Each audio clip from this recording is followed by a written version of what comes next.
With Set 5 in full swing and organised play coming to more regions, now is the best time to show you all what is still the cheapest and best deck in Lorcana. Ruby Amethyst in the current meta has a very strong matchup spread, being very consistent and having a high skill ceiling. This allows you to perform with a large level of skill expression in all of your games. Bringing our attention over the deck list, we'll be starting with the characters in order of ascending cost. Our first characters are our 1-cost 1/3s Mini and Olaf. We play these over something like Chernobog's Followers because it deals with the more popular aggro decks, and since they are more likely to survive, they can be buffed with Merlin Crab to deal with bigger threats down the line. Also, you often bounce your 1-cost early game anyways, so the stats are more important in Ruby Amethyst. Moving on to 2-cost, we run 4 Flynn Rider as he is one of the deck's most important cards and allows us to be hyper aggro into ramp decks and generally apply pressure. We also run 4-mana Mimsnake as it has incredible stats for a 2-cost and activates our Merlin's effects. The amount of 3-costs our deck runs are very dense, and this is where it really begins to ramp up. First off, we're running 4 Sisu Emboldened Warrior because she allows our Flynn to keep gaining value and forces your opponent to respond to either Flynn or Sisu, as well as questing for 2 with 4 health, making her a very aggressive tool. Next, we actually opt into running 2 Sisu Daring Visitor, as she allows us to control aggro and counter serum while also being a good shift target. We also run 2 Merlin Crabs as he allows us to be able to deal with threats such as locations and use our weaker cards to greater effect, such as our 1-drop.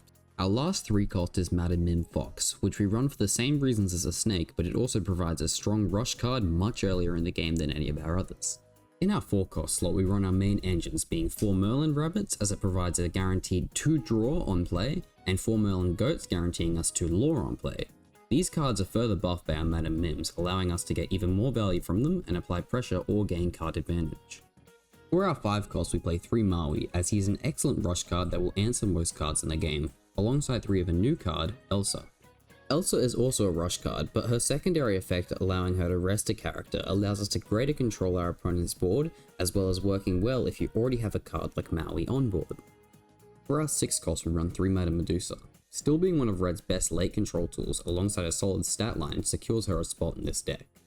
Our last character skips straight to 8-cost, and that is Sisu Empowered Sibling. She is an excellent catch-up tool in aggro or the new Sing deck, and because we run 6 Sisu cards, her shift ability is very relevant.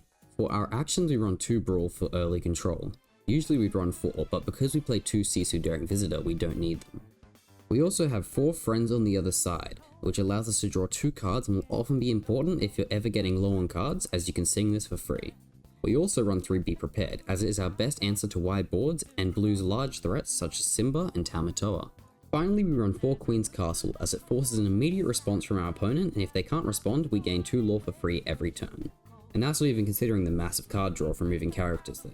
Now, armed with this knowledge, go out there and show everyone why Ruby Amethyst is still the best deck. And if you want to play better than everyone else right now, you can click on this video on the top left and learn the best Lorcana tips for the current meta.